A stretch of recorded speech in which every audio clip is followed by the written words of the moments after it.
Caminito de la escuela, apurándose a llegar. Welcome back to the most special and the best in the game. We are lo más primero. Y ya saben que nosotros somos el motherfucking ensayo que ahorita se va a aparecer, Hugo y Carlitos. Y en esta ocasión tenemos el honor de contar con la presencia del profesor Sigi, toda una institución en la educación aquí en la localidad. Profe, muchas gracias que nos acompañe. Gracias a ustedes, Hugo, Carlos. Gracias.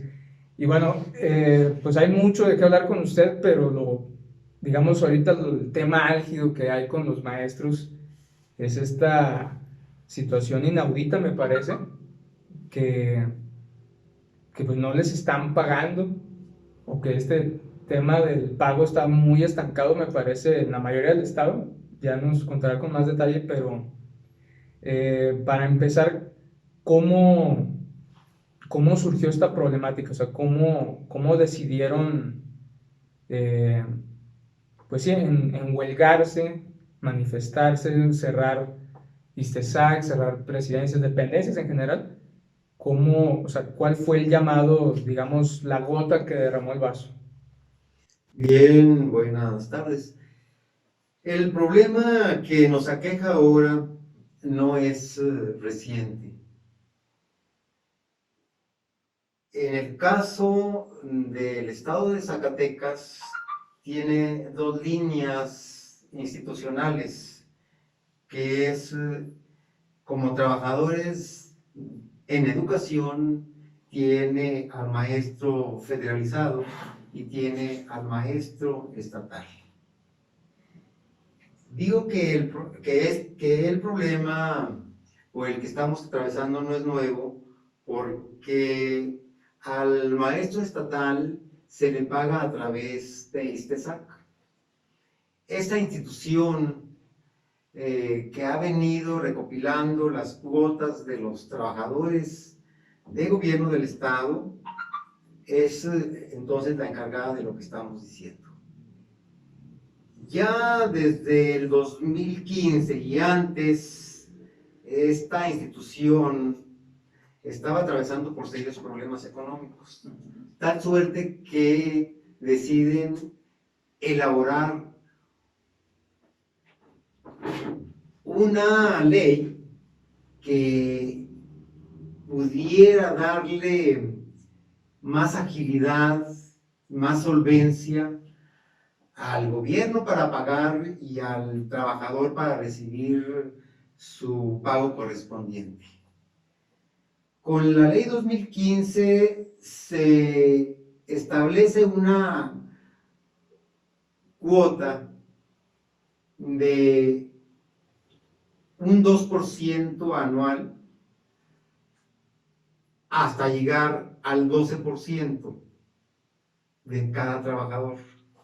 Con esos remanentes y con otro porcentaje de gobierno del estado, se le podía pagar su jubilación o su pensión a los trabajadores.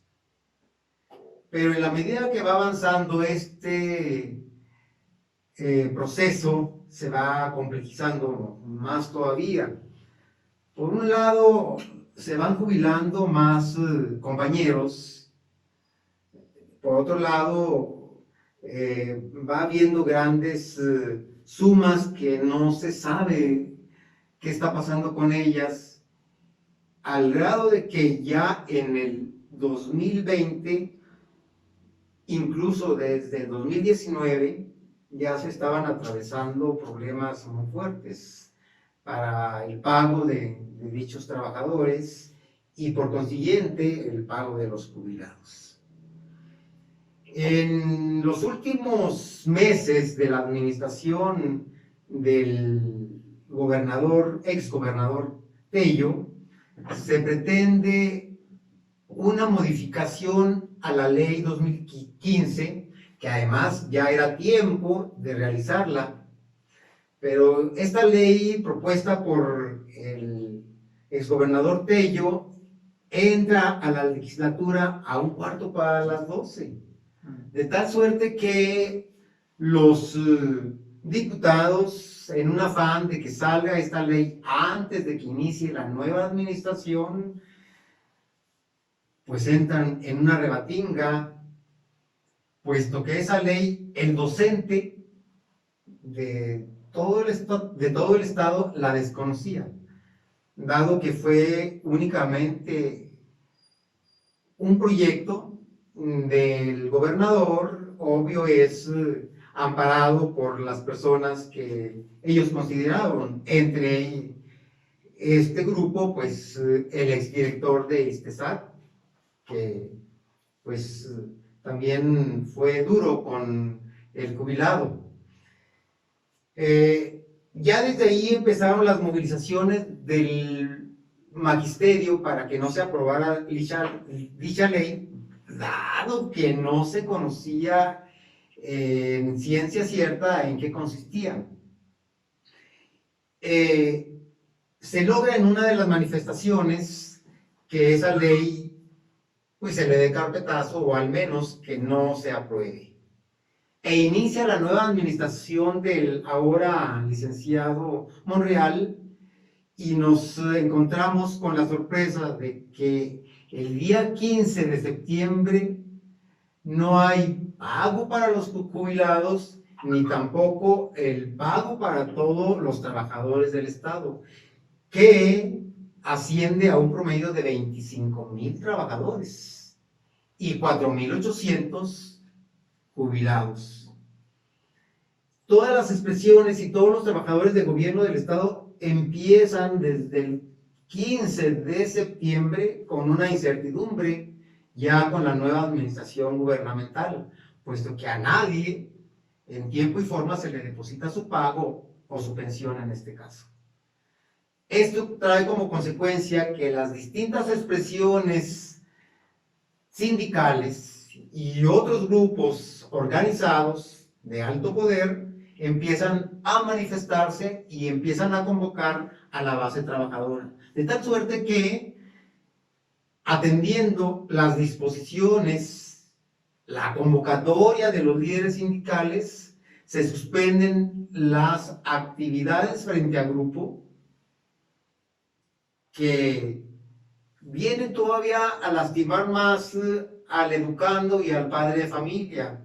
Recordemos que desde el marzo del 2020 se suspendieron definitivamente las clases frente a grupo, dada la situación que conocemos de la pandemia. Entonces, si a eso le agregamos que a unos días de haber retomado las clases presenciales, se suspenden las mismas porque los trabajadores del Estado, en este caso los maestros, no reciben su pago normalmente, pues se resulta o trae como consecuencia el caos que todos conocemos. Y que hasta la fecha, en el caso de los jubilados estatales, que no recibimos un pago desde el 15 de agosto, pues para ahorita es una cosa excesivamente extrema. 15 de agosto. ¿A qué se debe esta causa de que no estén pagando a los maestros pertenecientes al Estado? Sí, porque hay como que, o sea, por parte del Estado hay como que muchas excusas, ¿no? Pero hasta donde yo tengo entendido, se supone que hay un presupuesto, ¿no? Que se asigna desde el principio del año. ¿Cómo es posible que simplemente ya no esté? O sea, ¿cuál es la excusa que ellos están dando? Y hay un fondo que siempre se está guardando, se supone que debería para los trabajadores del Estado, pero pues siempre desaparece una parte o yo qué sé. Hay muchas cosas desconocidas que acá los simples mortales no alcanzamos a dilucidar. La administración saliente dice hay dinero suficiente para que a los jubilados se les cubra su mensualidad. Esto es la mensualidad del mes de septiembre. Pero entra el licenciado David Monreal y dice, al Estado lo dejaron sin nada. Al Estado lo dejaron sin dineros, no hay absolutamente para nada. Entonces, esa es su excusa. Incluso por presiones de las diferentes expresiones magisteriales y por presiones de los sindicatos, sale una comisión a la Ciudad de México, incluyendo al propio gobernador, a pedir recursos para poder solventar estas necesidades. ¿Cuánto le dieron? No sabemos a ciencia cierta si le dieron o no. ¿Existe dinero en caja? En ISTESAC no sabemos si efectivamente existe o no. Lo que sí es que otro de los aspectos para poder pagarle su jubilación ya devengada a este grupo de 4.800 personas es que debe existir al interior de la administración de ISTESAC una junta directiva, y esta junta directiva la compone en su mayor parte personas de la propia administración de gobierno y los líderes sindicales. Una vez que ellos aprueban y habiendo recursos en caja de ISTESAC, inmediatamente se deben de dispersar los recursos para dichas personas jubiladas. También otra duda que me surge ahí, que tal vez usted esté más al tanto, o sea, pareciera de pronto que una cosa es gobierno estatal y luego de pronto otra cosa ISTESAC, como que se echan la culpa entre sí de que de pronto ISTESAC está en quiebra. De hecho ya desde hace años se veía como que un declive de las tiendas, que al parecer había mucha corrupción, mucho malversación ahí de fondos y demás cosas, pero ¿por qué de pronto como que ya no se identifican entre gobierno e ISTESAC cuando en realidad son como que la misma cosa, ¿no? O sea, ¿qué es lo que está pasando ahí? Indiscutiblemente que el gobierno en turno tiene a la figura de ISTESAC precisamente para que le pague a los empleados, que como ya lo mencioné, es un promedio de 25,000 trabajadores. Es un grosor suficientemente fuerte y extenso que subsiste gracias al ingreso que tiene ISTESAC. Y efectivamente es una figura de gobierno, no pueden estar desligados. Y la muestra está que la junta directiva la componen 4 elementos de gobierno y los representantes sindicales. Ok. Y bueno, y por ejemplo en este caso que, digamos, el sindicato está convocando a este paro de actividades, a tomar las dependencias, ¿no hay una especie también de injerencia por parte de los líderes sindicales? O sea, al menos que tengan un mejor conocimiento de lo que pasa. Porque digo, está bien raro que, al menos para la gente que no está en el medio, pues mucha gente ya ve cómo ve mal a los maestros, de que ya encontraron otra excusa para no trabajar, o por ejemplo se dan también mucho con esta versión del gobernador de que dejaron sin dinero en las arcas, o sea, pero como que nada cuadra, ¿no? O sea, por un lado lo que ya habíamos mencionado, de que se supone que ya hay un presupuesto asignado para eso, independientemente de la administración, o los mismos, digo, los líderes sindicales se supone que deben estar un poquito más al tanto, ¿no? O sea, como que, o no sé. Indiscutiblemente, los líderes sindicales saben de los movimientos de ISTESAC, porque componen la junta directiva. Sí. Y ellos tienen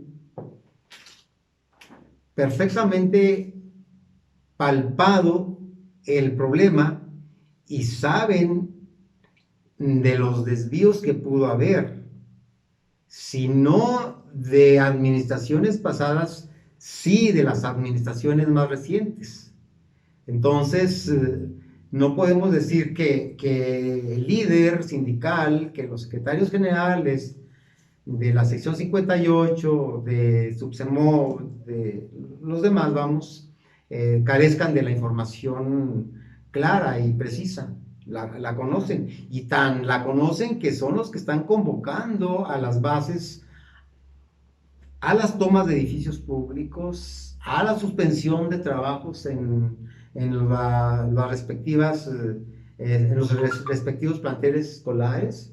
Entonces, ahorita son ellos los que están impulsando y incluso pues en ellos fincamos las esperanzas, dado que el propio gobernador ha mencionado en innumerables veces que encuentra un estado totalmente devastado económicamente y que por consiguiente también está en una situación similar o peor que el resto de las administraciones de gobierno. Entonces, de alguna manera, ISTESAC sí es de alguna manera independiente del gobierno, o sea, sí tiene como que facultades exclusivas, por ejemplo, de recursos, o siempre hay, de alguna manera, siempre hay la mano de... Ahorita un trabajador o un maestro en específico está aportándole una cuota a ISTESAC del 12% de su sueldo. Sí. Y gobierno del estado debe aportar, según la ley 2015, otro porcentaje igual. Por lo tanto, no es una estancia diferente, no es una estancia aislada o que no pertenezca al gobierno del estado, del estado. Desde luego que pertenece al gobierno del estado. Sí. Tanto así que si no hay una anuencia, en este caso, del propio gobernador para que se pague a los trabajadores, y aunque haya el dinero en ISTESAC, no se va a hacer. De ahí que depende totalmente del gobierno del estado. Fíjense que esto me parece una burla de que llegue el nuevo buró, el nuevo gobierno y diga, fíjense de que pues, se da la casualidad que el trienio, sexenio, lo que sea, el gobierno pasado se acabó el recurso. Se me hace bien extraño esa respuesta o esa justificación de por qué no hay dinero para los maestros. O sea, como si fuera una pequeña caja donde todo el mundo agarra, como el costal de dinero del que hablábamos hace tiempo. Digo, no es así. Generalmente todos los movimientos se van registrando, todos los movimientos se tienen que estar organizando de manera burocrática y tiene que haber comprobantes de pues, prácticamente todo lo que se haga, como para decir que una suma tan grandísima no existe. Supone que todas esas acciones están fiscalizadas, sí, ¿no? O sea, no es tan, en teoría, tan fácil de desviar tantos recursos. Es demasiado dinero. Sí. Hay cosas muy curiosas. La costumbre legal nos ha marcado el conocimiento sobre cómo llega una administración, llámese municipal, estatal o federal. Una vez que el electorado decide que gane X persona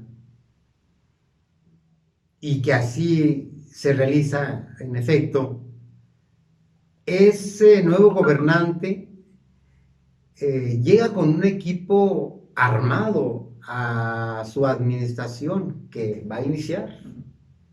Y en esta ocasión nos parece muy insólito,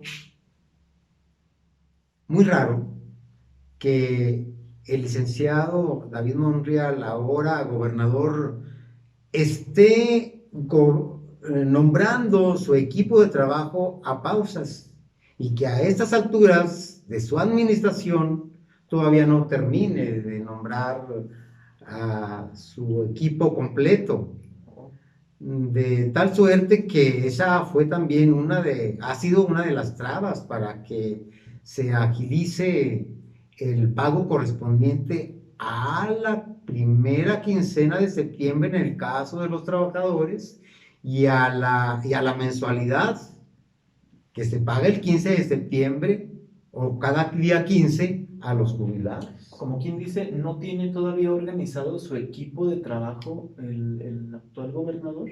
No del todo, no del todo. Apenas la mañana de este día se formó la junta directiva porque no estaban las personalidades adecuadas para los integrantes de la misma. No, ¿qué está pasando? Si no es una tarea trazada, no. Sí. Está demasiado. No, sí se están pasando de Sí. lanza completamente, porque, o sea, ponle que a lo mejor que un bonito, que lo X, lo otro, pero ya, Ándale. no, tú como gobierno no tener la facultad de pagar, ¿no? O sea, lo más básico, ¿cómo Sí. dejas a la gente sin Luego su, tanto tiempo. sí es mucho tiempo ya? De esto, pues no nada más así como que, ay, no van a tener para gastar en el 29 de septiembre. No, de aquí dependen vidas, dependen carreras, dependen la salud de muchos compañeros, tanto jubilados como en servicio. Es una falta de respeto en muchísimos sentidos. Desgraciadamente en el magisterio se encuentran en ese tipo de instituciones en muchas ocasiones enemigos. Tal es el caso del ex director de ISTESAC, Marco Vinicio, que estuvo empecinado en exterminar totalmente a ISTESAC, de tal suerte que a la fecha al maestro jubilado se le debe el incremento que inició o que se da anualmente y que se aprueba desde el 1 de enero de cada año. A estas alturas al jubilado estatal se le debe el incremento, se le debe el bono del 15 de mayo y se le deben los bonos bimensuales. Entonces, ahorita ya no queremos abrazos ni que nos apapachen, ya nada más queremos el sueldo del 15 de septiembre. No, sí está crítico. Bueno, y precisamente hablando de un punto que ahí tocó, ¿qué tan descabellada es esta idea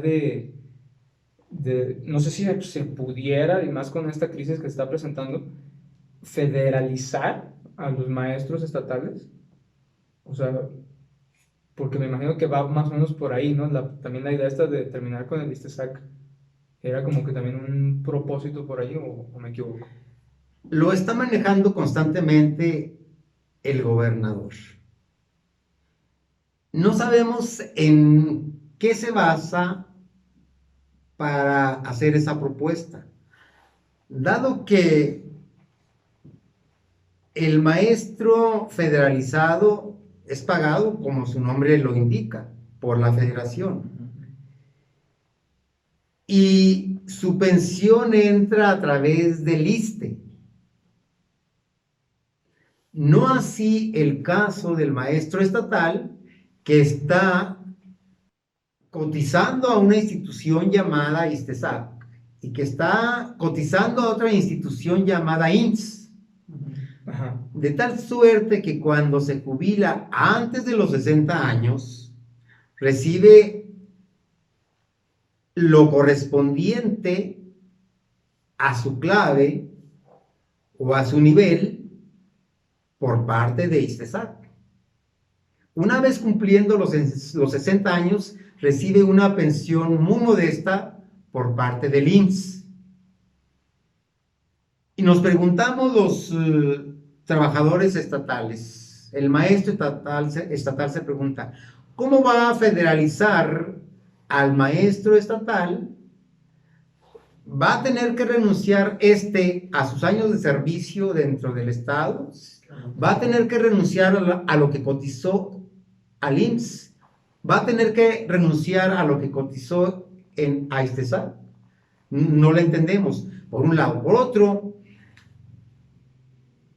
hay muy pocos estados que tienen la modalidad de profesores, de maestros federalizados y estatales. ¿Son minorías? Son minoría. En el país son minoría los estados que tienen estas dos figuras. Zacatecas es una de ellas. Y en su momento hicieron la propuesta, la administración, parece ser que de Genaro Borrego, intentó federalizar, pero se toparon con una respuesta del gobierno federal: oye, no te puedo federalizar a tantos trabajadores.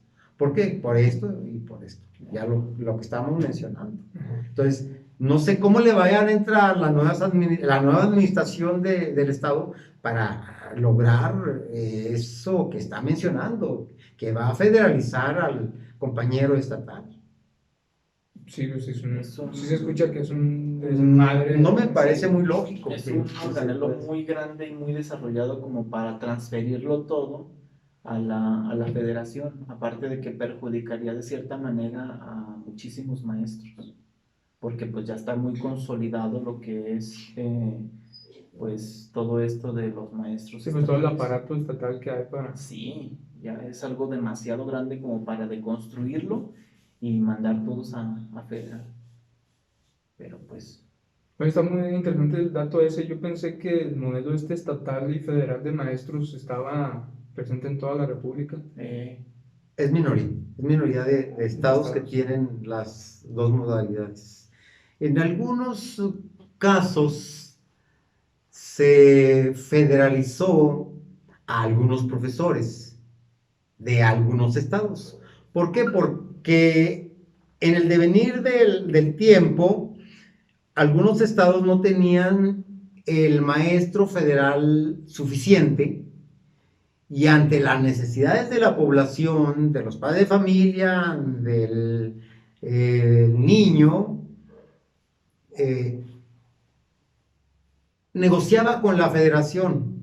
Voy a pagarle a 10, 15, 20 gentes con presupuesto estatal para que me cubra 3, 4, 5, 10 escuelas que carecen del personal suficiente o incluso carecen de profesores. Pero hubo una negociación en su momento de esos estados con la federación. Podemos decirlo de otra manera. Prestaron dinero para pagarles temporalmente a esos profesores. Llegó el momento en que los mismos estados dijeron, ya queremos que federalices a los profesores que yo estoy pagando y que tú te comprometiste con ello. Ahí estuvo un proceso de federalización, pero fueron negocios que se tuvieron con tiempo y en forma. Pero no a estas alturas, donde existe un cúmulo de profesores suficientemente extenso en lo particular en Zacatecas como para que se diga, los vamos a incorporar a la federación. Ahí no sé cómo le considere el equipo de licenciado Monreal hacerlo. No sé si incluso lo que estoy diciendo pues, sea erróneo, ¿verdad? Y ellos ya tengan la estructura y tengan el camino adecuado para hacerlo. ¿cómo afectaría el presupuesto a nivel estatal por parte del gobierno de Zacatecas para, digamos que le quitaran a los maestros federales? Supongo que se les reduciría, pero ¿se perjudicaría de cierta manera al Estado de manera monetaria? No, al contrario, si efectivamente lograra este gobernador con la aceptación del grosor de los profesores y con la conveniencia de ellos para que se federalizaran, al contrario, sería un beneficio para el Estado. ¿Por qué? Porque ya no puede con una nómina estatal. En ese sentido hay razón, ¿verdad? No puede ya con una nómina estatal, como también se tienen las dificultades para pagarle a través de este SAT a los jubilados. El Estado no produce lo suficiente como para pagarle a los maestros estatales. Desgraciadamente no. No. Yo digo que sí, más bien es Yo que también me imagino que sí. ahí buscan sus caminitos pues para chingarse la lana. Sí, Porque como que sí. Dicen que siempre hay dinero suficiente para todo, menos para robar. Dice, siempre va a faltar. Entonces, pues, hay que ver. Pues una de las expresiones comunes que circulan es que en su momento que la federación invitó precisamente a ese proceso de federalización, no lo quiso hacer el Estado de Zacatecas por los ingresos que estaban obteniendo de la federación, para que al mismo tiempo le pagaran a aquellos maestros estatales. Les dan cierto apoyo por parte de la federación al Estado para pagarles solventar la nómina. de cierta manera. Para solventar la nómina, la federación deposita, pero exclusivamente para el maestro federalizado. Ok. Sí. El maestro estatal es pagado con recursos del gobierno estatal. Ah, Ignoro si hay un porcentaje de la federación para cubrir estos pagos. Por ejemplo, cuando en la creación de telesecundaria negocian un porcentaje con la federación ujú. y otro porcentaje de pago con el Estado. Con la creación de colegios de bachilleres de igual manera, un porcentaje de la federación y un porcentaje del Estado. En la actualidad desconozco si se sigue con esa estructura administrativa. Parte de la federación y parte del Estado se juntan para darle, como quien dice, el pago. Solventaban maestros. a estas figuras, Ujú. ¿sí? De colegio de bachilleres y de telesecundaria. Sí. Incluso también a los maestros de básica, ¿no? De los estatales. El maestro de básica siempre ha sido pagado con recursos el maestro de básicas Ajá. estatal siempre ha sido pagado con recursos del Estado. Siempre, puro Estado. Así es. Ah, bien. Muy bien, y ya para terminar con esta parte de esta problemática, ahorita, o sea, qué atisbos, o sea, qué señales de solución se les han presentado hasta ahora? Bueno, ahorita hay una lucecita ya perdida en la oscuridad, porque precisamente el día de hoy se les acaba de dar el nombramiento a 3 figuras de gobierno que necesariamente se requerían para conformar la junta directiva. En el caso de los líderes sindicales no hay problema, ahí están. Y ellos indiscutiblemente que se incorporan al análisis y a la inmediatez para que se le pague a todo el docente del Estado y como a los jubilados. Entonces, por eso digo que ya hay una lucecita posible. Ahorita esté faltando nada más el nombramiento del nuevo director de ISTESAT y estaría completo el equipo, pues, para eso, para que ya el día de mañana o pasado se le esté cubriendo a todo el trabajador en activo que está faltando y a los jubilados que no se les ha pagado absolutamente a ninguno. De los más de 4,800 jubilados. Esperemos si pronto se solucione esta difícil situación. La verdad sí es muy desalentador, Sí, la verdad, sí. muy terrible, es terrible, ¿verdad? Hay personas jubiladas que le reciben la raquítica cantidad de 3,800 pesos por mes. Vamos. Indiscutiblemente No. que con eso no subsiste ni 8 días. Si a eso le agregamos que el jubilado es una persona ya vulnerable por la edad, por Sí.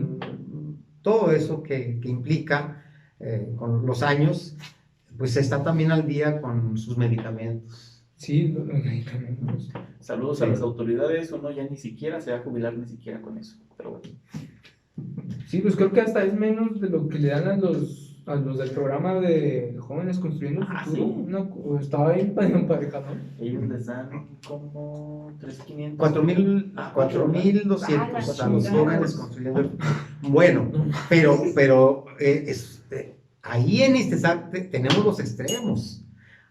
Hay Sí. ese tipo de compañeros que se jubilaron con una clave bajísima y están percibiendo una cantidad irrisoria, ridícula, deshumanizada, pero también algunos ex líderes sindicales y algunos Sí. ex trabajadores de gobierno del Estado o de ISTESAT están percibiendo un sueldo de 60 o 70,000 pesos. Sí. Aquí vamos a respetar mucho un sueldo extremo que tienen, jugoso en este caso, que tienen algunos compañeros de telesecundaria, pero esa pensión que reciben o ese sueldo está ganado porque estaba en boga la carrera magisterial. Y ellos a través de su maestría, a través de su doctorado, a través de sus años de servicio, lograron escalar a ese grado. Entonces, y además no son una cantidad exorbitante, son contados los trabajadores de telesecundaria que tienen magníficos sueldos. Pero sí hay gente externa que no pertenecía incluso a este SAP, pues que está recibiendo esas pensiones fuertes, esos pagos fuertísimos, ¿verdad? Entonces, está muy desequilibrada el sueldo de los jubilados. Pues incluso estas historias de maestros que se han jubilado con 3, 4, 5 plazas. Simplemente yo me supe la historia de uno allá en Torreón, en Coahuila. Bueno, que aparte era político, o sea, ya había pasado a ligas mayores y estaba jubilado con 5 plazas. Imagínate el dineral que ganaba. Nada más para comer humildemente. O sea, por lógica no. O sea, yo creo que puedes cubrir 2 plazas de verdad, ¿no? Que te las jinquen, pues es cosa muy distinta, pero, Ajá. o sea, por puro tiempo no te puedes jubilar con 5 No, plazas. no es posible. Cuando pertenecemos a un país donde la historia nos dice que la mayor parte de nuestros gobiernos han sido corruptos, Sí. se encuentran ese tipo de ejemplos y otros más escalofriantes. Sí, claro. Sí, y me imagino que en el magisterio se ven muchos más porque, bueno, como en todos los gremios del quehacer social, pero a mí se me figura que de pronto el magisterio son como que las prácticas, son como las fuerzas básicas de los políticos. Por ejemplo, allá en Coahuila, bueno, no todos en general, profe, no. Sí, Oye, se bueno. entiende. Pues simplemente los Moreira Próximamente. en Coahuila son maestros. Ah, sí, Y veo, o sea, se volvieron unos magnates de la polaca. de la polaca y hasta creo que los anda persiguiendo la Interpol o no sé, una cosa así, pero o sea, imagínate Sí, no, sí. pues sí, o sea, la cantidad de corrupción que se ve en Hay de todo con nuestros maestros. No, yo me imagino que si incluso te pasas a la ganadería Ujú. o al campo es más todavía. Nada más que ahí sí como que es más elitista. Sí, ahí está más tranquilo. Ajá. Pero bueno. Pues sí, también hay otro tema fascinante de hablar de todas las historias oscuras del magisterio, Del magisterio. pero pues ya nos pasamos a otra parte que pues es más hablar de usted, pues de su trayectoria en la educación aquí en la localidad al menos, pues mucha gente lo ubica como una gran institución y pues incluso ya ahora de jubilado usted sigue estando muy activo en todo el campo, hasta donde tengo entendido. Pues es muy comprometedora esa expresión, porque mi manera de ser es sencilla y mi trayectoria de trabajo, pues normal, como Sí, bueno, todos los demás compañeros y compañeras, muy admirables. En el estado tenemos gente valiosísima por su trabajo realizado frente a las aulas, frente al grupo, ya sea maestro de preescolar, primaria, secundaria o nivel medio superior. Yo inicié como maestro interino sí, pues como mucho. en la federación en 1989. Ya habían pasado muchas cosas en el trabajo, pero si nos remontamos desde atrás, yo cubrí un interinato después de hacer un año de una carrerita en el colegio Fray Martín de Valencia de contador privado, y que por circunstancias económicas de mis padres, pues no alcanzaba para más. Yo había estado Bueno, primero nací en una comunidad del municipio de Francisco de Murguía. Mis padres decidieron en cierto momento trasladarse a Juan Aldama, porque mi madre es originaria de este municipio, de esta cabecera municipal, y ella siempre añoró a regresar. Y en cierto periodo del tiempo, todavía su servidor niño, ingresé a primer año de primaria a la escuela Vicente Guerrero de Juan Aldama. Existían dos turnos, el turno matutino y el turno vespertino. Me tocó aquella época todavía lejana de trabajar, de ser un alumno el turno matutino y luego un descanso para ingresar en la tarde otra vez con el turno vespertino. De ahí regresamos nuevamente al rancho y hice segundo, tercero, cuarto, quinto y sexto. Terrible, terrible, porque en las comunidades los maestros de aquel tiempo, sé que ahora no sucede eso, pero de aquel tiempo llegaban el martes por la mañana y se retiraban el viernes por la tarde. Entonces Todavía la aplican en algunos. sí.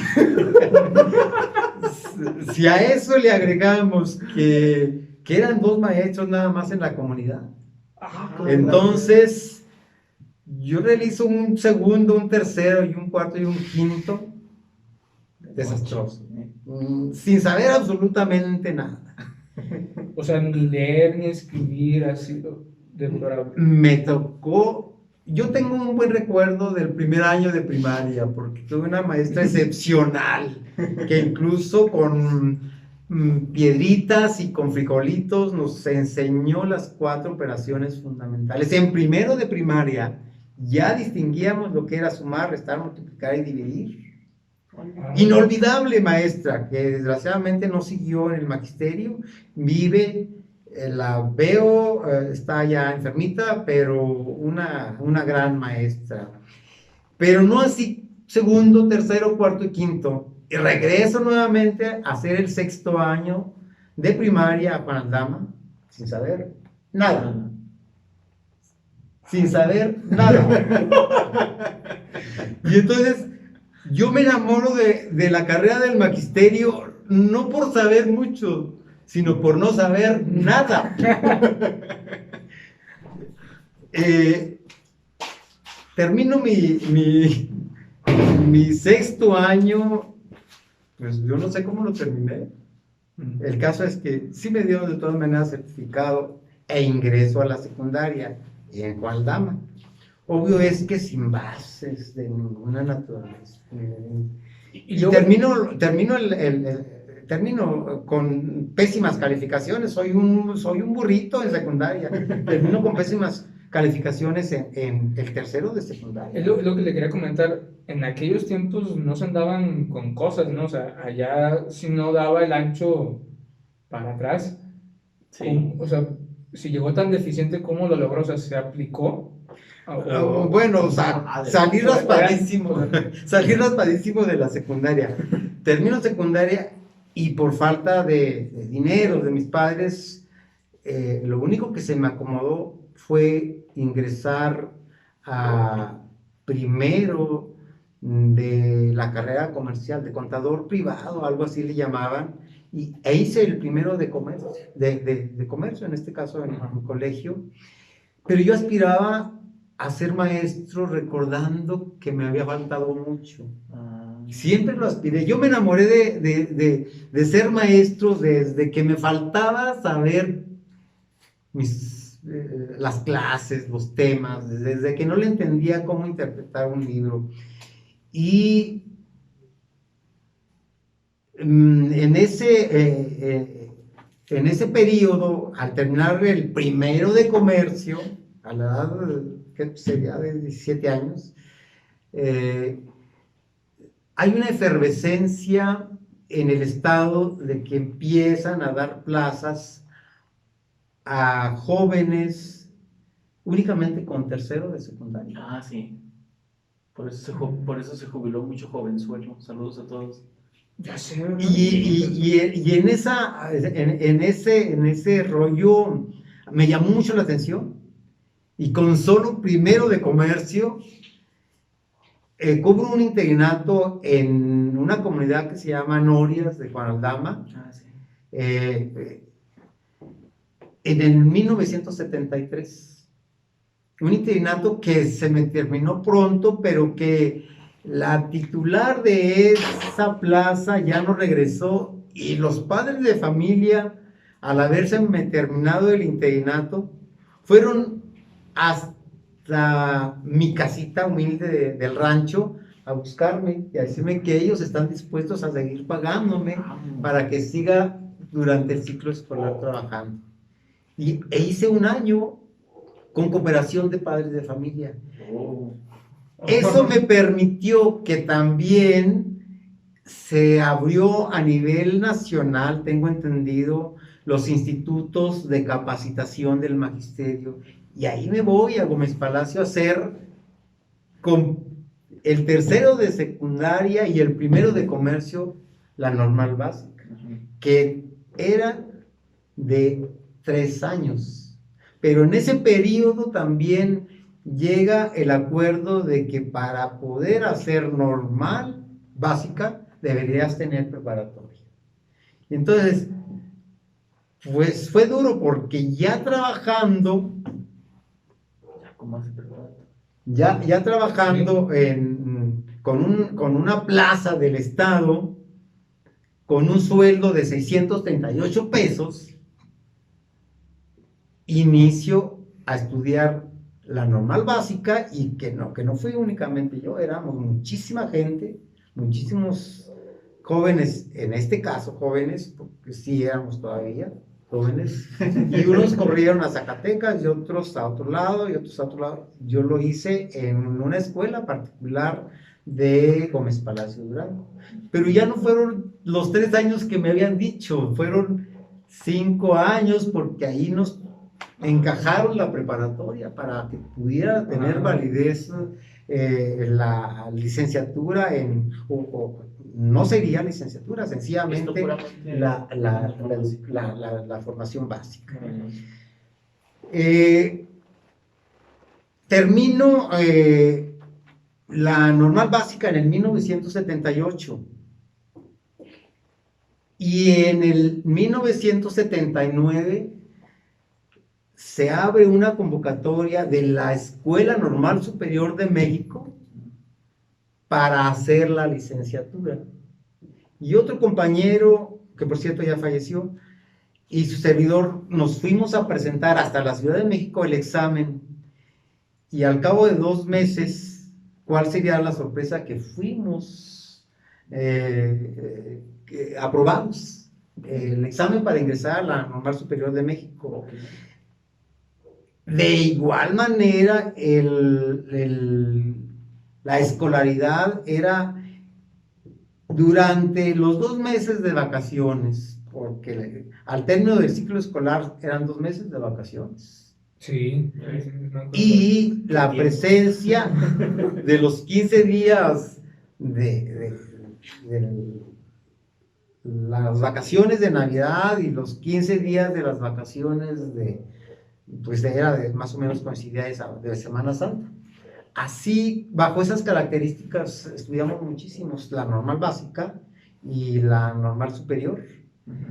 Y que yo veo ahora a través del tiempo verdaderos soldados de la educación, porque hubo una entrega apasionante de todo ese grupo de jóvenes, ya con esa normal que estábamos adquiriendo, con esa preparación pues básica. En este caso era básica porque no era a profundidad, pero había un espíritu de servicio maravilloso, así sorprendente.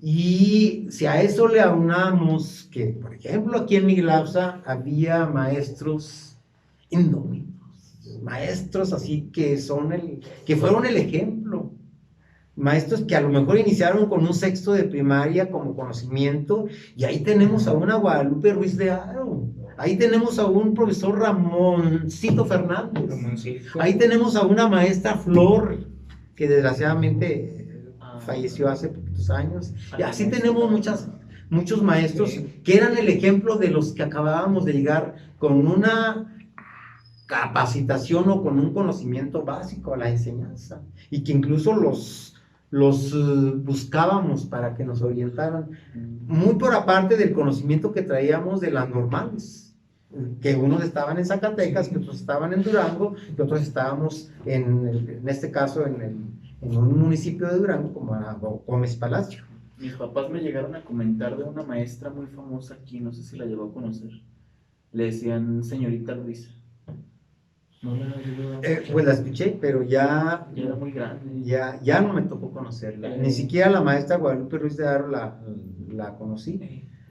Conocí el espíritu de servicio y la capacidad del profesor Ramoncito, que gracias a Dios todavía vive, y que ahorita es uno de los que más están sufriendo por la falta de su pensión, ¿verdad?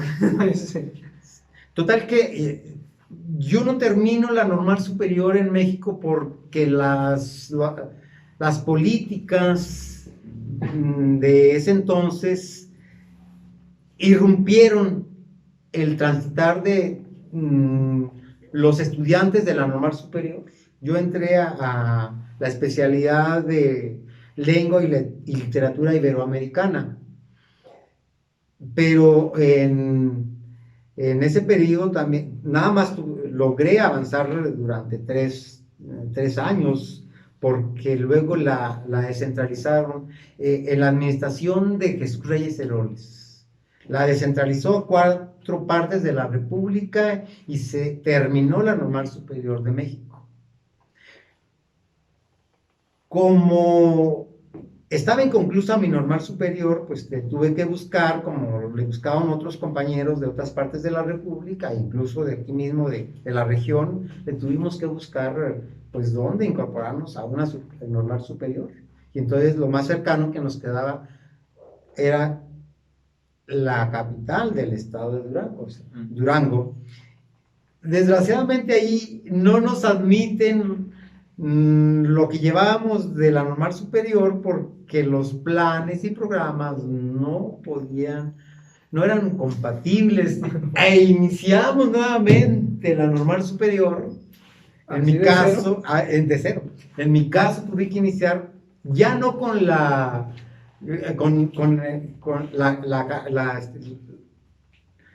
licenciatura la especialidad que yo estaba llevando, sino que tuve que iniciar con español, porque era lo que más se apegaba a lo que a mí me gustaba. Inicio normal superior en Durango, y es donde la concluí. En ese lapso se dio algo maravilloso, porque la maestra Nora Esther Sánchez Ávila, trabajadora hasta el cansancio, compañera de la normal básica de la ciudad de Gómez Palacio, se hace responsable de una escuela secundaria nocturna, con la anuencia del gobierno del estado. Las telesecundarias apenas estaban haciendo, y la secundaria de Miguel Auza no admitía a jóvenes más allá de los 15 años, son las normas. Y entonces la maestra Nora Esther, a la maestra Nora Esther Sánchez Ávila, que en paz descanse, se le debe que haya emprendido esa lucha con una secundaria nocturna para trabajadores. Y entonces ella me invita a esa secundaria, laboro un año en la misma, en lo que ahora son oficinas de gobierno municipal a un lado del mercado. Ahí estaba esa casa bonita, vieja, pero ahí funcionó por varios años la escuela secundaria nocturna. Ahí trabajé yo 1 año. En eso se oficializa por parte del gobierno del estado la escuela Alfonso Medina Castañeda preparatoria en Miguel Ausa, que años atrás un grupo de padres de familia inquietos por no tener una escuela de educación media superior lograron que la Universidad Autónoma de Zacatecas les admitiera la creación de una escuela de nivel medio superior. Y el doctor Luis Edmundo Cid, también ya afinado y que en paz descanse, se hace responsable de este grupo de jóvenes que andaban de domicilio en domicilio, ahí donde les prestaban, ahí trabajaban 6 meses o 1 año. Ignoro ahorita cuántas generaciones lograron salir de esa escuela incorporada a la UAS. El caso es que los padres de familia de Miguel Ausa ven la inconsistencia de esa escuela preparatoria y se acercan con el gobernador Guadalupe Cervantes Corona en exigencia por tener una escuela más formal. De tal suerte que les autoriza la incorporación de aquella escuela Alfonso Medina Castañeda de la UAS a gobierno del estado. Ahí nace la escuela preparatoria que ahora es el Colegio de Bachilleres. Que empezó en la Casa de la Cultura, ¿verdad? Que inicia formalmente en lo que ahora es el Instituto Municipal de Cultura, y que el mismo gobernador le compra a los propietarios esa casa. Ignoro la cantidad de dinero que les pagó, pero él mismo ordena la remodelación del edificio. Y después de ser una casa hermosa, pero deteriorada, queda un flamante edificio que nos toca reinaugurar, estrenar, con maravillosa escuela. Pero éramos pocos los maestros asalariados de gobierno del estado, con una clave de secundaria, 50 pesos más que lo que ganaba un maestro de primaria. Y así iniciamos, un grupo muy reducido de maestros ya con normal superior, ¿sí? ya cruzando, en mi caso, ya cruzando una normal superior en Durango. Ya me habían corrido de la Ciudad de México. Y con poquitos maestros pagados por gobierno del estado, los demás que se requerían para cubrir materias, que los poquitos que éramos, eran profesionistas que estaban ejerciendo su trabajo en Miguel Ausa, o eran de Miguel Ausa, y que por una cooperación de los padres de familia nos ayudaban a solventar la cantidad de materias que se ve en una preparatoria. Necesitábamos al que pudiera impartir filosofía, al que pudiera impartir orientación vocacional, al que pudiera impartir las materias de los 3 bachilleratos que se empezaron a manejar: matemáticas, ciencias de la salud y todas las materias humanísticas. Y el que se aventaba, por decirlo de esa manera, todas las materias de medicina era el doctor Cid. ¿El doctor qué? El doctor Luis Edmundo Cid, que había sido el director de la escuela Alfonso Medina Castañeda, porque aquí le agregamos que cuando el edificio es remodelado, el propio gobernador le cambia el nombre de Alfonso Medina Castañeda a José Mineo Roque, en honor de un maestro catedrático que tuvo y que era un filósofo que a él había impartido clases.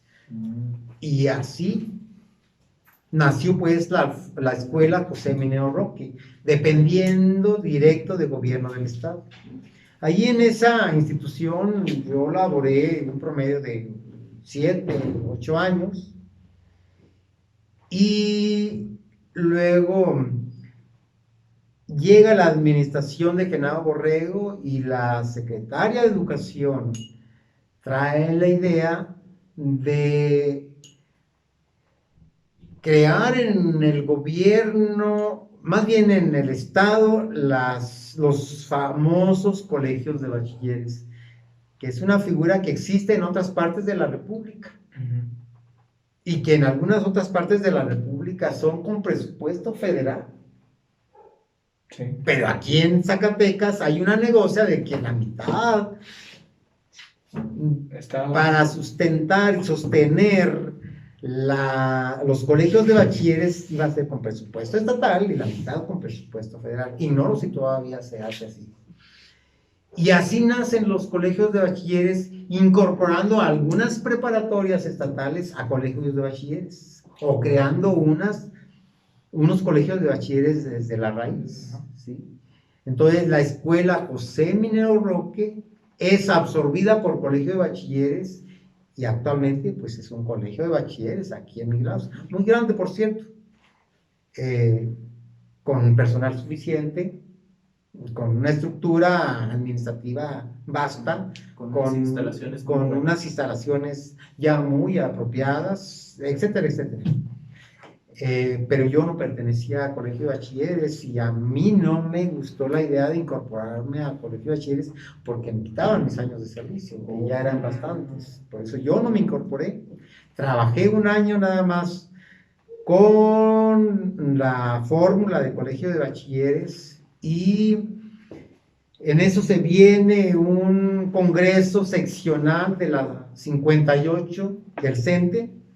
Y voy como delegado al Congreso y me quedo en la cartera de trabajo y conflictos de nivel medio, superior y superior. 3 años en el sindicato, un trabajo para mí muy difícil, muy abominable, porque trabajar en un sindicato es cosa seria. Ahí te levantas con mucho optimismo, a armar expedientes y demás, y a tratar asuntos relacionados con el nivel, y una llamada telefónica te echa a perder todo el día porque hasta te la raya. Así son los compañeros. Pero nos tocó en suerte que había la inquietud de todo el trabajador de preparatorias a nivel estado de que estábamos con la clave de secundarias, ganando 50 pesos más que los compañeros de primarias. Y ahí la suerte nos protegió porque el secretario general de la sección 58 en ese momento era yerno de un director de una preparatoria de Jalpa, cuñado de un profesor de una preparatoria de Jalpa. Los fines de semana se iba a Jalpa y regresaba queriendo transformar inmediatamente toda la estructura de las preparatorias. Hubo mucha voluntad de ese secretario general, pero también de la parte oficial, porque el director de educación media superior y superior coincidió totalmente en que era necesario atender la demanda del magisterio de preparatorias estatales y se logra la homologación.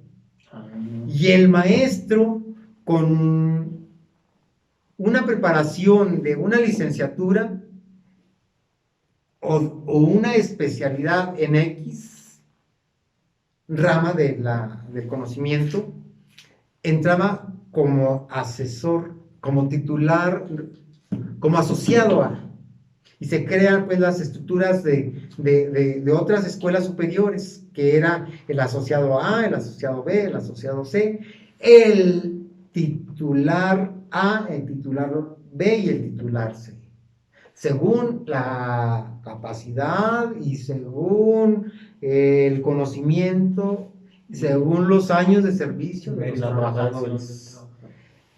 Muchos de ellos que ya habían escrito alguna revista, que habían editado algún libro, brincaron.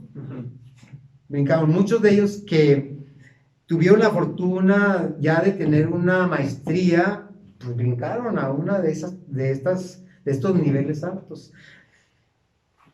En mi estancia dentro del sindicato, en mis ratitos libres, aproveché para hacer una maestría en la universidad. Y corría de la universidad al sindicato. Y ¿Maestría en qué? maestría en educación, con especialidad en diseño curricular. Entonces, fue para mí muy pesado, por un lado, las rayadas de madre de los compañeros de alguna parte de la República, pero por otro lado, los compromisos de la misma cartera sindical, y por otro lado, para cumplir con el exceso de lecturas y de trabajos de la maestría. Y bueno, hablar de la universidad en aquellos tiempos, no sé si todavía ahora, era un rollo de que pues te hacían a veces casi llorar. Los catedráticos, así. Y si a eso le hablamos, que yo faltaba en innumerables ocasiones, pues fue muy duro. Sí. Pero bueno, eso me permitió brincar a un buen nivel en el proceso de homologación. Little bit late, my boys, but we're back. Entonces, después de este proceso de estar en el sindicato y de la homologación en las escuelas que nos cuenta, ¿qué siguió para usted? Hay un pequeño periodo en que dejo de elaborar en el colegio de bachilleres, que nomás lo hice un semestre, el semestre 2, por decirlo de esa manera, y luego el semestre 1, viene siendo un año. Yo decido dejar colegio de bachilleres porque a mí no me convenía incorporarme, y en ese lapso una asociación llamada Unión de Profesionistas y Técnicos de Juan Aldama, creamos una asociación civil y pugnamos por una casa de cultura. El grupo en su conjunto acudimos al gobierno del estado pidiendo una casa de cultura, y el ingeniero Esaú, secretario de gobierno en ese entonces, nos dice: nos gusta la idea, pásense al Instituto Zacatecano de Cultura, allá los va a recibir el director general del Instituto Zacatecano de Cultura. Y no nos atendió él, pero nos atendió el subdirector de planeación, y nos dice: qué buen proyecto traen, pero hay que nacer primero, antes de que les... Qué buen proyecto, pero no estamos exactamente, antes de crearles un edificio, necesitan nacer como institución. Ese grupo, pues hay que crearlo. Y en ese antes nace lo que ahora ya son en diferentes partes del estado los institutos municipales de cultura. De tal suerte que Juan Aldama fue el primer centro cultural, ya de una manera oficial. Ese lapso de no estar yo ya en el colegio de bachilleres, me dedico como a darle forma a ese centro cultural, pero ahí retomo lo que ya dije: se llega la convocatoria para acudir como delegado al cambio de comité ejecutivo seccional a la 58, me voy como tal, me quedo en la cartera de trabajos y conflictos, y cuando termino a los 3 años ese compromiso, que juré no volver y que ya lo cumplí, me invitan del Instituto Zacatecano de Cultura a trabajar en las oficinas centrales. y ahí permanezco un promedio de 2 años. De ahí se viene el monrealismo, La dinastía. de ahí empieza la dinastía en Zacatecas, y creo que ahora me da vergüenza de haber pertenecido a la misma, porque me invitan del Instituto Zacatecano de Cultura, me mandan a la jefatura de región en Río Grande, que comprende los municipios de Río Grande, de Nieves, de Juan Aldama y de Miguel Auza. Estuve en la jefatura de región 3 años, y de ahí las autoridades monrealistas deciden enviarme de jefe de región a Fresnillo, con los municipios de Valparaíso, de Fresnillo, de Enrique Estrada y de Calera. 9 supervisores de telesecundaria, un jefe de sector, 4 supervisores de primaria, un jefe de sector de primaria, 4 supervisores de preescolar y una secundaria y un supervisor de secundaria. Todo ese mundo componía la estructura de la jefatura de región en Fresnillo, con el mundo de dificultades, porque Fresnillo es otra cosa. Quiero hacer una pequeña pausa en esto, porque tal vez muchas personas no comprendan la magnitud de un jefe de región. Si un jefe de región actualmente es así como que, cuidado, es el señor feudal. En aquel tiempo era, perdón, profe, era Lord, era Don Vergas, era impresionante. Cuidado que se apareciera en tu escuela, porque hasta una auditoría así se vienen haciendo. Era alguien de miedo, por eso lo digo, caray. Yo creo que aquí las cosas se invirtieron, el del miedo era yo. Afortunadamente no hubo tal actitud de su servidor. Más bien tratamos de unificar, tratamos de incentivar al compañero de que se entregara a lo suyo, ¿verdad?, al trabajo docente. En Fresnillo fue muy duro porque pues allí nada más sus chicharrones tuvieron. Y pues hubo ciertas dificultades, y la mayor es que inocentemente me presento el primer día como jefe de región a las oficinas regionales y estaba tomado del edificio por un grupo de docentes que no querían que su servidor fuera el jefe de región, porque en ese tiempo estaba fusionada la región Fresnillo, que se le conocía por región A y región B. La región A estaba controlada por compañeros federalizados y la región B por compañeros estatales, y ahí era una sola.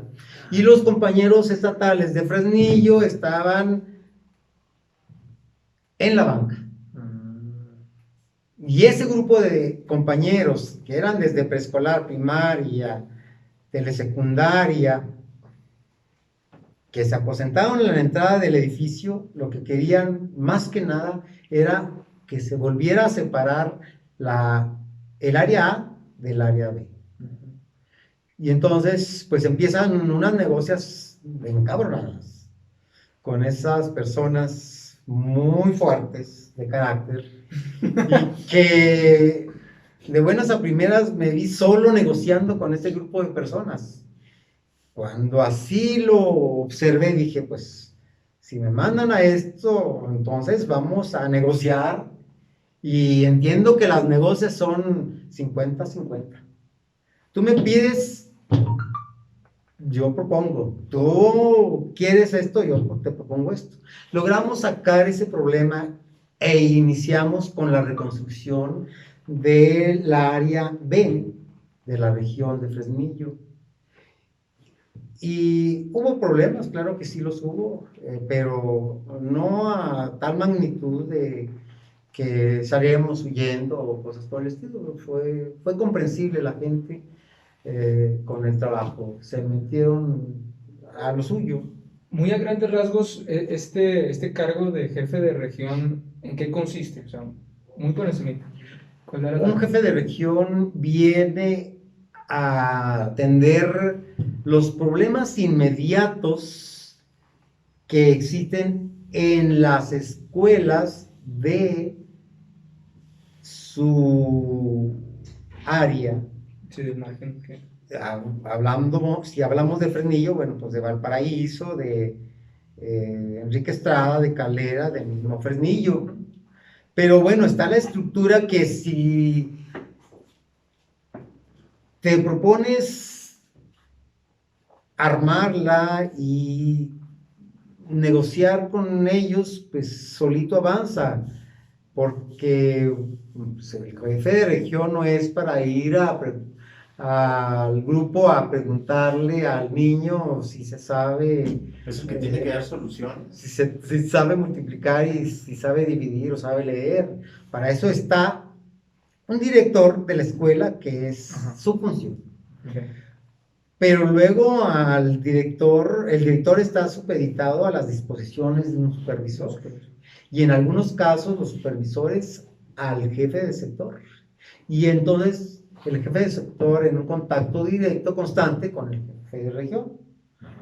Porque el jefe de región viene a aminorar la problemática educativa de tal suerte de que no lleguen esos pequeños problemas, pequeños, grandes o medianos, hasta la parte central, que es con el secretario de Educación. O sea, la estructura va caminando de esa manera. Todos esos niveles están para solucionar o filtrar cualquier clase de situación o problema que pueda suscitarse en las escuelas. O programas. O necesidades que Así tengan. así es. Son barreras. O sea, habla de problemáticas... Si lo queremos ver como barrera, sí. Si lo queremos ver como estructura para que cada uno de los elementos realice sus propias funciones, Sí, claro. es bueno. Es organización. Así es. Entonces, pero cuando habla de problemas, más puntualmente se refiere a que hace falta algo en una escuela o que falta algún maestro o qué clase de problemáticas son? Desde eso. O sea, de todo. Desde los problemas que se suscitan a veces al interno de las escuelas, de tipo relaciones interpersonal, hasta problemas con los padres de familia y necesidades de tipo económico y material. Sí. O sea, todo. Es todo. Pero resulta maravilloso, ¿verdad? Cuando toda la estructura entra en sus funciones. Sí. ¿Y toda la gente elige a un candidato? ¿O cuánto tiempo tarda? Las jefaturas de región entran con la misma administración de gobierno estatal. Sí. Esto es que el secretario de Educación, que por cierto apenas lo acaban de nombrar en Zacatecas, dice, bueno, pues para la región Río Grande va fulano de tal porque ayudó al gobernador con 150,000 votos. Yo no ayudé, claro, yo no ayudé. Y entonces va la jefatura del área estatal y se va al área de la jefatura federal. Y así se van acomodando en todas las regiones esos puestos que le vienen a aminorar un poquito la problemática en las áreas centrales. Porque eso está muy interesante, porque eso la mayoría de la gente no lo ubica, Sí, yo no sabía que existía esa estructura. Las relaciones sociales, la interacción humana es compleja. Sí. Excesivamente compleja. Y en el sector educativo, obvio es que existen todo ese tipo de problemas. Y tan desconoce a veces los padres de familia la estructura de que está el directora de la escuela para el problema, que se brincan hasta con el supervisor. O se brincan hasta con la jefatura de región, o se brincan directamente hasta el estado. Y allá en las oficinas centrales le están tratando un problema minúsculo que o no hubo capacidad en todas las estancias, o sencillamente escapó a su capacidad para poderlo resolver. Muy bien. Luego, después de que termina esta jefatura, ¿qué sigue para usted? Cuando termina la jefatura, trabajo por tercera ocasión, que fueron 3 periodos, en el Instituto Zacatecano de Cultura, en la coordinación regional, dentro del área de planeación. Esto es un trabajo con los directores de los institutos municipales de cultura, que en el estado, desgraciadamente, en ese rubro, todavía no tienen los 58 municipios un director de cultura. Hay algunos que todavía no lo tienen. Hay municipios que todavía no tienen la figura de cultura oficialmente hablando. Aunque, si hablamos de cultura, bueno, pues todos los pueblos son cultos. Todos los pueblos del mundo tienen cultura. Sí, claro. Pero de una manera institucional, en el estado de Zacatecas todavía no existen los 58 municipios que tengan esa figura, que depende un instituto municipal de cultura del municipio, sí, pero también depende del municipio. Mencionaba que en este tiempo donde, después de que terminó con el Colegio de Bachilleres, que empezó con este proyecto de hacer la Casa de Cultura o el Instituto de Cultura, más o menos de qué tiempo estamos hablando, de qué década? Porque dice que apenas estaba empezando ese programa estatal, ¿no? Sí, pues estamos hablando de 1990, por ejemplo, que a nivel estado, pues todavía no estaba la figura de centros culturales o institutos municipales de cultura. Si bien es cierto que un Fresnillo, que un Jerez, que un Guadalupe ya tenían casas de cultura y que las siguen mencionando como casas de cultura, incluso la misma capital todavía lo tiene bajo esa estructura, casa de cultura, que está ese edificio frente al Jardín de Independencia. Quiere decir que en el estado de Zacatecas, quizá en algunos otros estados, existe como institución el Instituto Zacatecano de Cultura, y de ahí son los institutos municipales de cultura o las casas de cultura. ¿Sí? Pero esas son auspiciadas, son controladas, son manejadas económicamente y políticamente también por las administraciones municipales, ¿verdad? Sí. Que si bien es cierto, los institutos municipales de cultura tienen un presupuesto municipal, un presupuesto estatal, y si el director de cultura es astuto, pues también tiene presupuesto federal. Todo depende de la capacidad de ese director de cultura. Muy bien. Entonces, bueno, ya regresando, dice que regresa a esta área de la cultura. Al Instituto Zacatecano de Cultura. Ahí permanezco los últimos 2 años, comisionado, haciéndole al faquir como profesor, y me digo, debo de regresar a mi área de trabajo, y me incorporo a la Escuela Preparatoria de Calera, que ahí laboro los últimos 2 años, una escuela gigantesca, maravillosa, porque atiende un promedio de 550 alumnos, y una escuela muy grande del estado, y cada profesor atendíamos un promedio de 200 muchachos. Qué paciencia, ¿no? Sí, o sea, es otro nivel. Haciéndole 5 grupos de a 35 alumnos cada grupo, entonces. Damn, man. That's too much.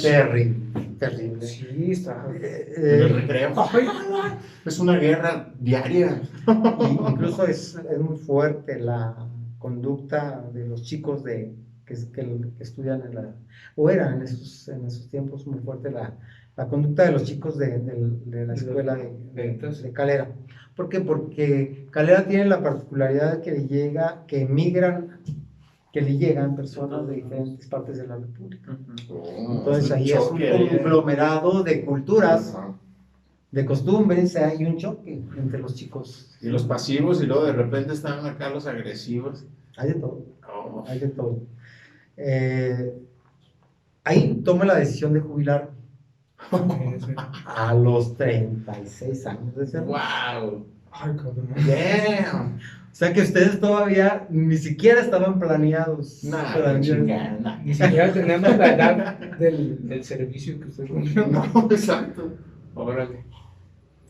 No, pues muy. Y ya después de eso, o algunos No años creo que que, estemos prendidos, ¿o sí? algunos años que me dediqué a, Yo digo que yo no. ¿sí? Me dediqué como que a hacer nada, como que vamos a conocer este lugar, vamos para acá y Ya disfrutaron las mieles del trabajo. Sí, sí, sí. Actualmente estoy como director, no es cierto, no estoy como director, soy el presidente de la Asociación Civil del Centro Cultural Comunitario, el Mezquite de Juan Aldama, Zacatecas. Pero bueno, soy el presidente de la asociación y soy el director del plantel y soy el que hace el aseo y soy el que invita a los artistas y soy a veces soy el maestro de ceremonias. Órale. Y a veces soy el que anda lavando los baños porque quedaron medio sucios. Muy bien. Y en eso estamos dedicados parte del día. Este centro comunitario es completamente independiente Totalmente. y fue una iniciativa de usted. No, existe una asociación. La historia de ese edificio es que hace 14 años un grupo de personas formamos una asociación civil para construir un edificio que sirviera como salas de velación. Se logró conseguir el terreno por la autoridad de ese tiempo y esa asociación civil empezó a hacer bailecitos, los domingos a hacer enchiladas, Aprovechando el espacio. etcétera, etcétera, etcétera, y se logra construir el edificio que iba a servir como salas de velación. Por fin, de 3 años de intenso trabajo, de andar pidiendo cooperaciones, ayudas, tocando puertas a diestra y siniestra, de vender cientos de flautitas y de estar cobrando en las peleas de gallos clandestinas, logramos construir el edificio. Y cuando se inaugura con bombos y platillos, que llegó el arzobispo y que el obispo también y toda la cosa, la sorpresa de todos los de la asociación fue que la gente no le gustó la idea y no iban a velar sus muertitos a ese lugar, es profesor para tal. No, pues es que ya estaban adaptados al. Pero hasta donde tengo entendido, la funeraria esta Getsemaní, pues No es particular. Pero ¿por qué no? O sea, se me figura que fue como un rechazo más o sea, por la ideología, por la cultura de la gente. Por la religión. O Exactamente. Porque- En eso, ahí hay distintos elementos de análisis. Para no ir a velar a sus seres queridos a ese edificio con 3 salas, para tal, con un área central, con una capilla para hacer oración, con cafetería, con servicios sanitarios, con una sala administrativa. Son muchas circunstancias y muchos los motivos. La principal es la cultura de nuestra población. Porque en el duelo de perder a un ser querido, no, pues aquí que pase sus últimos minutos, sus últimas horas, aquí en casa. Y aunque pongan una carpa, un toldo, y aunque parte de los dolientes estén en la lluvia, en el viento, en el sol, ahí están en la casa. Y vénlenlos aquí en el zaguán, no hay lío. o en el zaguán, O en la o sala. sacan Hasta los la muebles calle. de la habitación y ahí está velándose el cuerpo. Ese es un factor. El otro, en el caso de Juan Aldama, que quedaron muy retirados del centro, esas salas de velación. Sí, pues sí, también. ¿Sí? Y podemos enunciar otros factores. Pero bueno. Ujú. Posteriormente, estamos hablando de Juan Aldama, posteriormente, pues ya hay iniciativa privada que dice, vamos a crear una funeraria, una sala de velación, y está la Getsemaní, y está la de los Gaona, ¿verdad? Ah, Y sí hay gente que tienen un poquito más de posibilidades y que dicen, pues es más sano ir a Sí, velar a claro. nuestro ser querido Más organizado. allá en una estancia es profeso sí. que en la propia casa, ¿verdad? Pero bueno, eso implica ya que tiene un costo y Por que la supuesto. familia tiene que desembolsar Desembolsar. Ajá. su X cantidad. Sí. Y bueno, así es, así ha sido pues, el devenir y que ahora ya es un centro cultural oficializado, puesto que es una asociación civil. El mismo edificio va a ser resguardado por 99 años por esta asociación civil. Creo que sí los voy a aguantar. Y,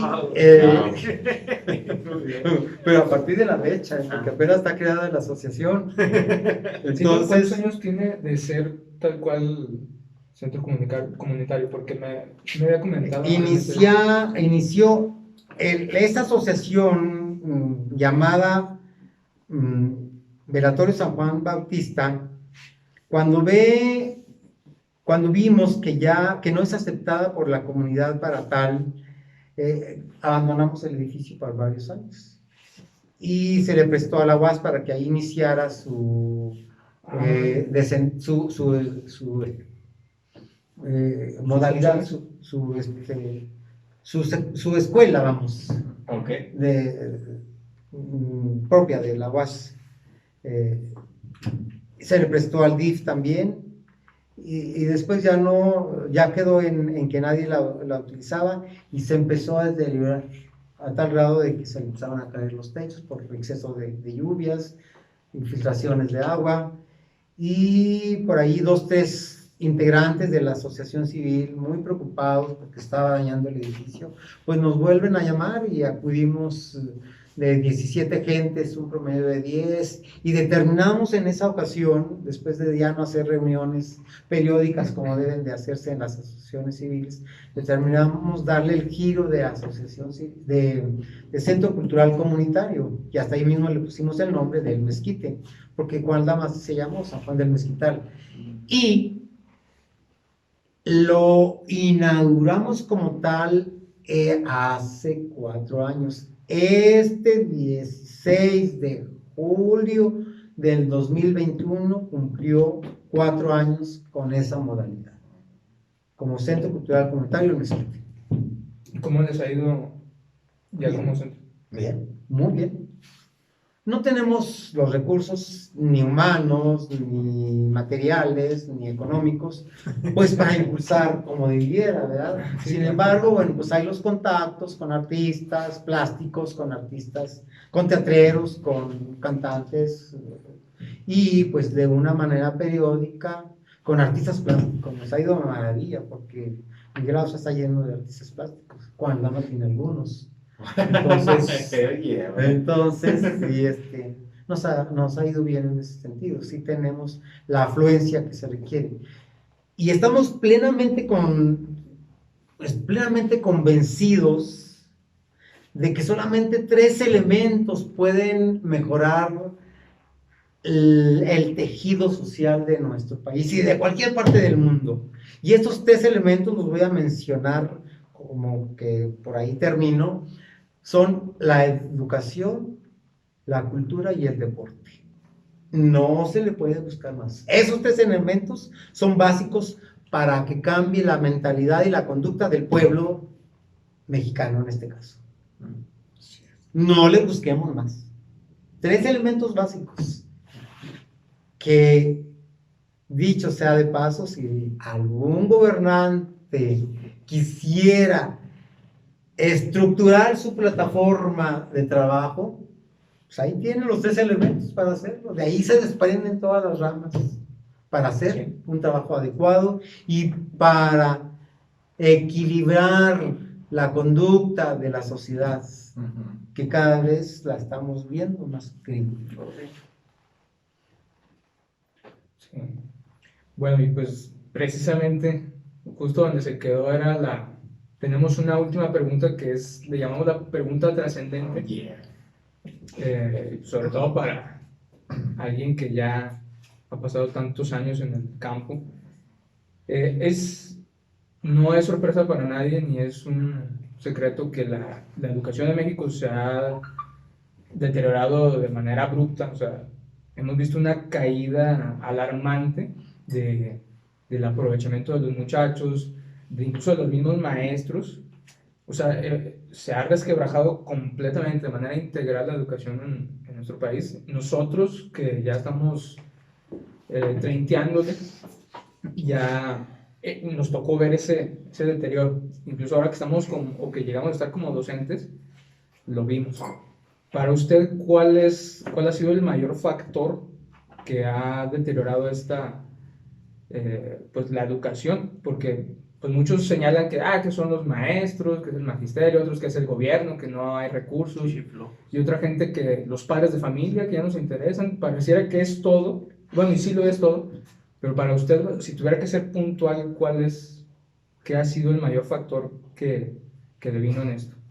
Hay un escritor francés de apellido Dufour que tiene un ensayo maravilloso, real, que se llama El arte de tumbar cabezas. My goodness gracious.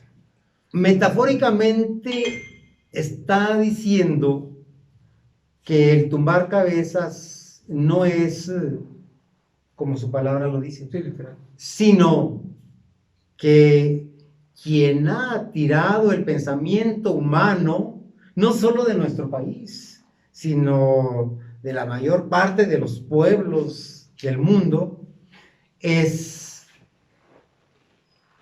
las nuevas tecnologías cibernéticas. El propio televisor, porque ahora el niño a quien tiene de mamá y de papá es al televisor, es a los juegos. Y ahora son las redes. Y ahora son las redes. Sí. Y tanto han absorbido estas redes, y tanto ha absorbido algo tan práctico como el celular a los docentes, a los padres de familia, a los novios, que ahora aquí está la novia y aquí está el novio, y se están comunicando, sentados en el mismo lugar, se están comunicando a través del celular. Entonces, eso para Dufour es estar tumbando cabezas, y eso está perjudicando enormemente la enseñanza escolarizada, y no es culpable el maestro, y no es culpable únicamente el padre de familia, es culpable toda la estructura social del pueblo y del mundo. Sí, porque es muy claro que, o sea, sí hay una parte de culpa de todos los actores, ¿no?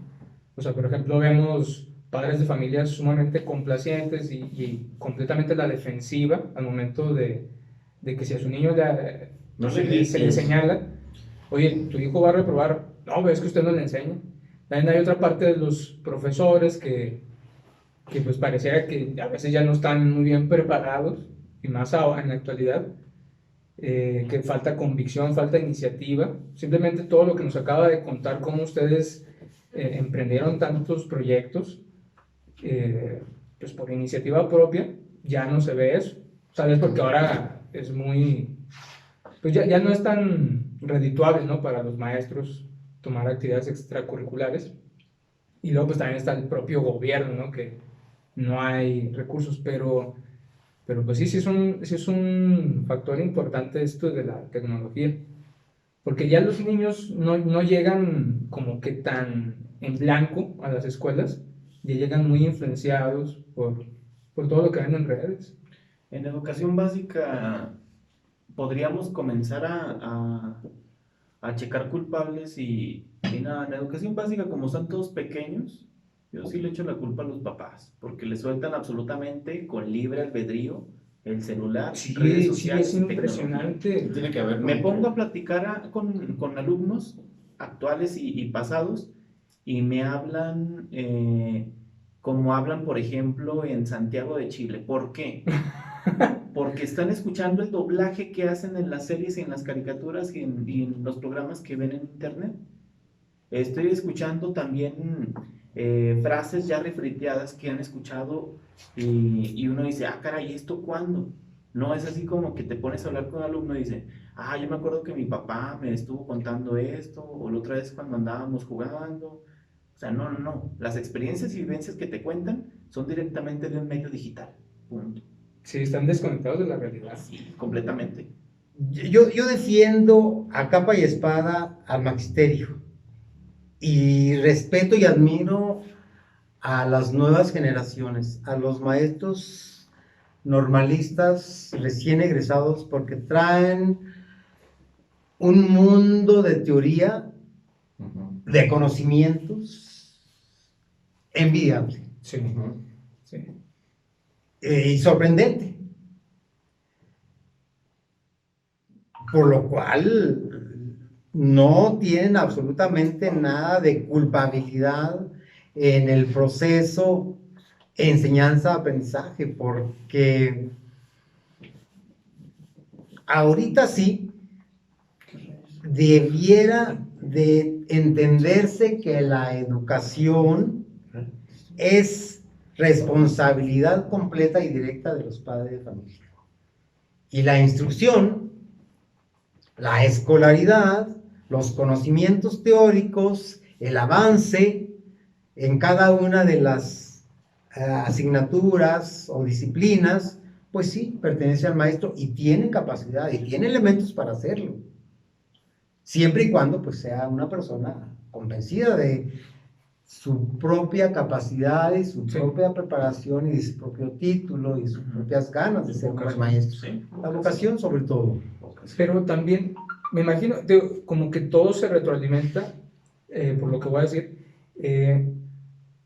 pero también yo siento que uno de los factores que más lastimaron a la educación en tiempos recientes, porque yo lo viví desde que estaba en educación básica hasta ahora, ha sido mucho esta como autocomplacencia de la sociedad, esta permisibilidad, el haber permitido demasiado y solapar también los caprichos de la sociedad, de que todos queremos ser educados, de esta inclusividad tóxica que se empezó a dar.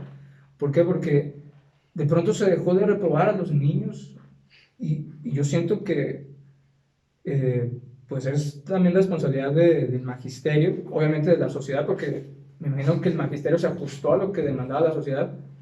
Porque yo me acuerdo antes que había niños que se atoraban 3 años en quinto, ahí los veías como fósiles. Sí, sí, de- Yo sé que era algo que se tenía que solucionar, pero no así como que pásamelos a todos.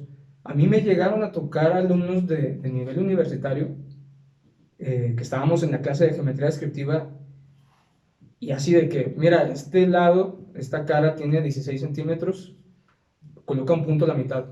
El muchacho no sabía que la mitad de 16 era 8. A mí me tocó, o sea, dices, ¿qué pedo? O sea, ¿dónde estuvieron sus padres durante más de 12 años? Sus maestros, o sea, ¿cómo nadie se dio cuenta que el niño estaba, o que el muchacho estaba tan Conciencia deficiente? básica, güey. Entonces digo, como que yo ahí, al menos yo en lo personal, identifico mucho un problema ahí claro de que se empezó a permitir demasiado. Digo, tú que lo viviste durante muchos más años. Desde luego, quien marca las directrices para la metodología y los elementos de enseñanza, indiscutiblemente que son los gobiernos en turno. De tal suerte que si los mismos programas y las mismas disposiciones oficiales determinan que ya no haya niños reprobados, aunque el nivel no pertenezca para ingresar o para brincar al siguiente grado, pues ahí muchos lo vamos a ver como un error. Sí. Entonces, son distintos factores, pero para la currícula, para la conformación de la currícula, para la estructuración de los programas, para el diseño de los mismos y para el ejercicio, claro que tiene que ver el Estado, claro que tiene que ver el gobernante en turno. Si a ello le sumamos que como secretarios de educación no son pedagogos, pues entonces ahí hay ya una falla abismal, ¿verdad? De tal suerte que para que esta, o sea, la educación, tenga avances, pues se requiere de la combinación y del esfuerzo de todo el mundo, de la propia sociedad, los padres de familia, el área educativa, el profesor, etcétera, etcétera. Es todo un mundo. Sí, sí, porque yo ya no le veo como que una sola solución, o sea, como que algo, digo, más puntual, digamos que el gobierno de pronto ahora sí se ajusta el cinturón, y ahora sí ya no vamos a dejar pasar a cualquiera, tienen que cumplir con un mínimo de requerimientos, porque sí, yo también, de alguna manera, se me pongo un poquito más del lado de los maestros, porque sí se ven más atados de manos, de que, oye, este alumno va pésimo, tú pásalo. O sea, yo sé que realmente no quieren eso, pero pues sí es un tema muy, muy complejo. Porque yo la verdad a la sociedad no la veo con ninguna especie de iniciativa, yo los veo como más a la defensiva con los maestros. De que usted está fallando, por eso mi hijo no está así y así, ¿sabes? Usted maestro, usted gobierno me está fallando. Pero pues sí, no sé qué solución así, digamos, más puntual e inmediata pues, se pudiera abordar. Ahorita no creo que se pueda abordar una solución como tal, digamos, fuerte y concisa, porque estamos en la era de cristal. Estamos en la era de cristal y cualquier cosa que se tome de manera muy violenta con la sociedad se va a escandalizar, va a hacer un alboroto y se va a tomar como una imposición por parte del gobierno o de las autoridades educativas. Entonces, Como una exclusión. sí, entonces todo se tiene que manejar con pincitas ahorita en la actualidad. Ya no es así como que, ok, vamos a implementar eso. No, tienen que ser de poco a poco. Si no funciona, lo van a quitar. Obviamente, porque pues no va a funcionar si las cosas se hacen a medias, ni para qué hacerlas. No sé si en la pasada administración federal o en la antepasada inició, porque bueno, ya tengo 12 años fuera de servicio, inició una política educativa terrible y abismal, en el sentido que de las 6 horas que posiblemente pueda estar el maestro frente a grupo, con las diferentes metodologías de enseñanza, una gran parte de ese tiempo lo dedican a la parte burocrática, al llenado de formulismos, de documentos, de todo tipo, de tal suerte que tiene que estar la currícula completa del niño, de la mamá, del papá, el sueldo del papá, el sueldo de la mamá y 1000 cosas más que le están pidiendo desde la parte central al maestro. Entonces, o se dedica a enseñarle lo fundamental dependiendo del grado al niño, o se dedica a llenar documentos. Eso es terrible. Hay un exceso de actividad protocolaria. Sí, se quejan mucho ahora de eso. Bueno, pues Cuando me tocó la dirección comisionada, en las mañanas era atender cuestiones del grupo. Entonces uno coloquialmente sale de las clases 1:30, tirándole a 2, pues por percances, porque la salida es a la 1. Pero realmente toda la tarde uno la tenía ocupada con este tipo de acciones, con llenar formularios, con llenar documentos, con meter, o sea, un montón de cosas protocolarias que realmente no ayudaban absolutamente nada a la clase. Y al día siguiente uno llegaba cansado, con estrés, y al final de cuentas no se lograban los aprendizajes que uno tenía planificados. Sí, de por sí el trabajo ya frente al grupo y la planeación de clase ya es muy exhaustiva como para tener que cumplir otros Sí, protocolos. sí, eso está horrible. Bueno, muy bien, pues damos por terminado. ¿Quiere aportar algo más? No, gracias por Un saludo en especial para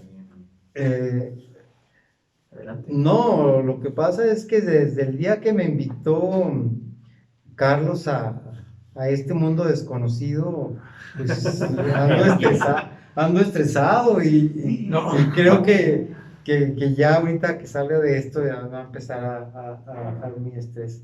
Wow. No, perdón. No era el plan, nada más era una platiquita. así. No, lo que pasa Sí. es que son cuestiones nuevas para mí. No, está No se bien. preocupe, entonces, No, me hubiera hecho, no, ¿sabes qué? No. sabe de qué me da. No, muchas gracias. Pues, de verdad, Es un placer conocer Sí, a totalmente. jóvenes con estas innovaciones y para lo que se use, ¿verdad? Que es A futuro. pues, que la gente vea, escuche desde otra perspectiva las problemáticas en las que estamos Así es. viviendo, ¿verdad? Compartir el porqué de la situación. Un poquito de lo más primero en este episodio. Motherfucking welcome, bitches. Pero estamos de vuelta. No, pero sí, o sea, simplemente alguien que esté en ceros con este asunto del magisterio, de la educación, pues que agarre un poquito ya, es una especie de servicio social. Qué bueno. Pues muchísimas gracias. Muchas Muchas gracias A por ustedes. acompañarnos. Una disculpa ahí por el estrés, no era el plan. No, No, Muchas gracias por fue- todo eso. es un gusto especial convivir con jóvenes y donde están proyectando cosas nuevas dentro de la tecnología que ya conocen perfectamente. excelente. Porque nosotros, los de mi edad y un poquito más jóvenes, pues somos analfabetos cibernéticos. Entonces, Cuéntame. Muchas gracias, igual. Espero que les haya gustado. Nos vemos la próxima. Pero yeah, somos lo más primero. Pónganse a estudiar.